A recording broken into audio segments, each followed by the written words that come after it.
네, 한국의 대표적인 소설가, 많은 국민들의 사랑을 받고 있는 소설가 신경숙 씨가 표절 논란에 휩싸였습니다. 한 평론가가 표절 논란을 제기를 했습니다. 그랬더니 그것뿐만 아니라, 그 작품뿐만 아니라 다른 작품에서도 표절을 했다. 상습적인 표절 소설가다. 뭐 이런 지탄까지 나오고 있는 상황입니다. 뭐 신경숙 씨 입장에서도 곤혹스럽지만 신경숙 씨를 사랑했던 많은 독자들도 혼란스러울 수밖에 없는데, 지금까지 나온 신경숙 씨의 표절 논란에 휩싸인 작품들은 어떤 것들이 있는지 이광현 앵커가 먼저 정리해 드리도록 하겠습니다. 네, 표절 논란, 뭐 음악계도 그렇지만 이게 칼로 딱 자르듯이 판단할 수 있는 부분은 아닌 것 같습니다. 여러분도 함께 보시면서 함께 판단해 보시기 바랍니다. 자, 왼쪽이 미시마 유키오 작가의 내용이고요. 그다음에 작품 내용이고, 신경숙 씨의 전설은 오른쪽에 있습니다. 자, 소설가이자 시인 이응준 씨가 지난 16일 허핑턴 포스트 코리아를 통해서 신경숙의 단편 소설 전설의 한 대목이 미시마 유키오의 단편 우국의 일부를 표절했다고 주장을 했습니다. 지금 좀 글씨가 많은데 일단 윗단락만 봐도 자, 왼쪽에 젊은 육체의 소유자였던 탓으로 그들의 밤은 격렬하였다, 뭐 이런 내용이 있고, 오른쪽을 보셔도 그들의 밤은 격렬하였다, 이 부분이 좀 같죠. 그 밑으로 내려오시면 자, 벌써 레이코는 기쁨을 아는 몸이 되었고 라는 표현이 있고, 오른쪽 보시면 여자의 변화를 가장 기뻐한 건 물론 남자였다, 이렇게 표현을 하고 있습니다. 어떻게 보셨습니까?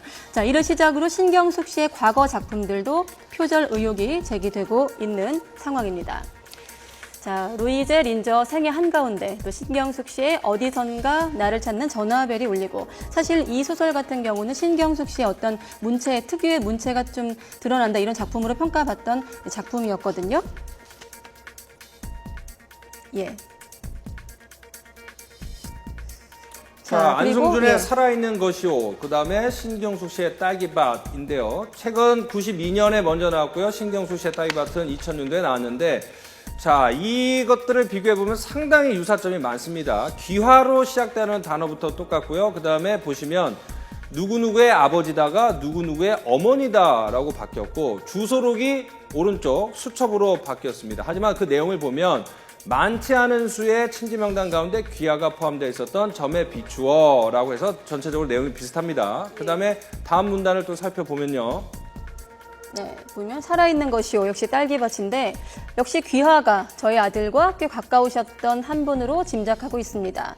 또 귀하의 주소가 상단에 적혀 있었던 것으로 봐서 가까우셨던 사람으로 짐작해 봅니다. 여러분 어떻게 보이십니까? 네, 신경숙 씨의 여기에 대한 입장도 있죠? 네, 다음 네. 문장도 한 번 더 예. 자, 여기까지만 봐도 좀 겹치는 부분도 있고 좀 모호한 부분도 있는데 어떻습니까? 법적으로는 표절의 그 기준이 무엇인가요, 변호사님? 저작권법에 딱 소설 언어 저작물에 대한 표절의 그 기준이 이렇다라고 되어 있는 건 없지만, 판례로 통상 얘기하고 있는 것은 보통은 저작권법상 복제라고 표현을 하는데요. 주관적으로는 이 사람이 이런 저작물을 알고 써야 되고, 객관적으로는 실질적 유사성이라고 해서 전체적으로 어떤 문장 표현이라든지 흐름이라든지 단어 선택에 있어서 정말 실질적으로 동일하고 유사성이 있어야 된다고 판단을 할 수 있는데, 이 부분에 대해서 많은 작가들은 좀 특정한 표현이나 어떤 문장 흐름이 좀 유사한 거 아니냐, 표절하고 있지 않느냐, 이런 얘기를 하고 있지만, 또 신경숙 씨는 내가 그런 책을 읽어본 사실이 없다라고 얘기를 하고 있어서 단순한 우연의 일치인지 실제로 이것을 복제를 하셨는지는 법원에서 판단을 해야 되지만, 간혹 이런 경우는 있는 것 같습니다. 내가 너무 많은 책을 읽다 보면, 특히 논문 작성하시는 분들이 그런 얘기를 많이 하시는데, 너무 많은 책을 읽다 보면 그게 내 생각인지 착각해서 그 무의식 중에 나오는 어떤 표현물일 수도 있다라는 가능성 때문에 사실 이런 사건들이 법원에 가면 전체적으로 보거든요. 이거는 부분적으로 수백 페이지의 표현 중에 아주 일부가 이제 유사하다는 건데, 유사한 건 맞는 것 같습니다. 이게 이도성이 있느냐, 고의성이 있느냐, 이 부분을 따질 때는 상당히 법원에서 가리기는 어려운 부분들이 많다. 실제로 그래서 인정되지 않는 경우들도 많고요. 네. 결국은 이거는 법적인 책임 보다는 작가의 어떤 예술적인 양심 부분에 대한 논란으로 가시될 가능성이 있고요. 이 사건뿐만 아니라 다른 것들도 좀 유사하다고 하니까 조금 팬들 입장에선 좀 실망하시는 분들도 많을 것 같긴 합니다. 저 여기에 대한 신경숙 씨의 입장도 있죠. 네, 본인은 뭐 소설화 작업 관련해서 얘기도 하기도 했는데, 자, 오래전 금각사 외엔 읽어본 적이 없는 작가다. 앞서 그 일본 작가를 얘기하는 것 같고요. 진실 여부와 상관없이 이런 일은 작가에겐 상처만 남는 일이라 대응하지 않겠다. 이 신경숙 씨 입장은 어떻게 보세요? 신경숙 작가 입장에서는 사실은 저렇게 하실 수밖에 없을 것 같고, 본인은 전혀 그걸 몰랐고 나는 따라한 적이 없다, 오히려 좀 억울하다는 심정이기 때문에 사실일 수도 있습니다.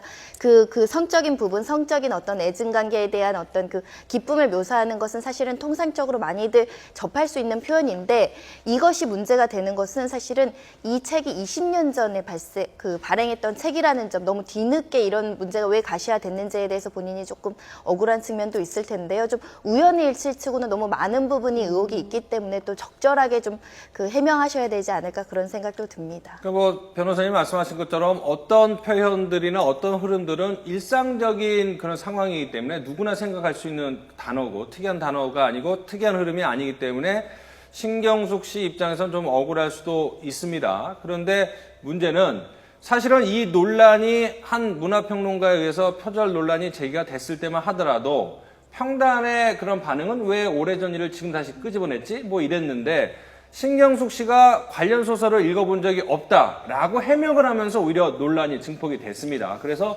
어떤 평론가는, 그러니까 신경숙 소설가에 좀 반하는 평론가들은 우주적 궤변이다. 차라리 앞서 말씀하신 것처럼 습작 과정에서 예전에 했던 것들이 기억이 되살았는데 나도 모르게 했다라고 하는 것이 솔직한 거 아니냐. 그래서 우주적 궤변이다. 이렇게 질타를 하고 있는 상황입니다. 법원에서 아까 주관적 요소도 본다고 했는데, 실제로 그 사람 읽었는지 안 읽었는지는 사실은 증거로서 밝히긴 그렇죠. 어렵지만, 그런 소설을 접할 가능성이 있는 충분한 개연성이 있으면 주관적 요소를 인정하는 경우도 있거든요. 그렇기 때문에 내가 전혀 읽지 않았다라는 것은, 사실 소설가는 저도 많이 읽는데 더 많은 책을 읽기 때문에 접할 가능성이 충분히 있다는 점에 대해서는 문제 제기를 할 수 있을 것 같습니다. 예.